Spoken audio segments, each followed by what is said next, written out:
सलमान साहब, आपके सामने ये बताइए कि कांग्रेस को तो कोई परहेज नहीं होगी ना बातचीत करने में, या अभी भी आप सीडब्ल्यूसी के उसी अक्षरशः उस पर हैं कि जो कुछ 2019 में हुआ वो गलत है और धारा 370 को रीइंस्टेट किए बिना कोई बातचीत नहीं हो सकती? देखिए, सबसे पहले जो है 2019 में 5 अगस्त में जो फैसला लिया गया वो अनकॉन्स्टिट्यूशनल था।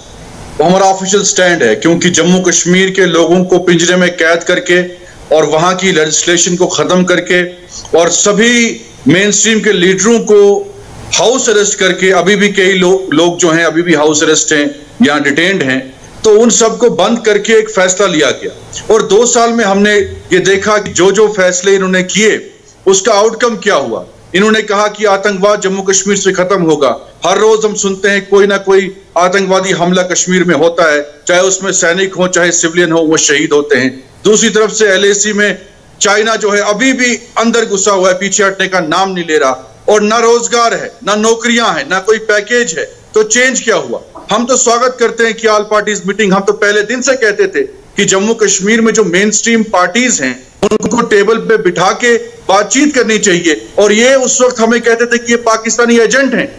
जब हमने ये आवाज उठाई तो हमें कहा कि आप देशद्रोही हो, PDP देशद्रोही पार्टी है, नेशनल कॉन्फ्रेंस देशद्रोही पार्टी है। उनकी हिपोक्रेसी यहां एक्सपोज होती है कि आज ये कैसे सबके साथ बातचीत करना चाहते हैं। चलिए निर्मल सिंह जी, प्लीज जरा जवाब देंगे इनका।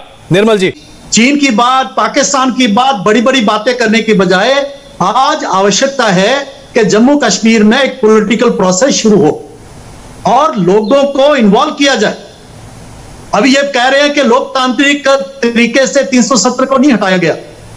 भारत में हमारी जो संसद है सबसे बड़ा हमारी पंचायत है, जिसमें PDP के लोग थे, कांग्रेस के लोग थे, सभी लोगों ने चर्चा की और 370 और 35 को हटाया गया।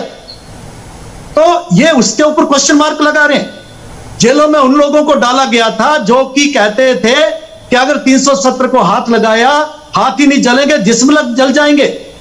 निर्मल सिंह जी ने क्या कहा, स्पष्ट तौर से आपने उनकी बातें सुनी, क्या उसका जवाब आप देना चाहेंगे, ताकि फिर उसके बाद मैं अशोक जी के पास चलूं? प्लीज सलमान जी।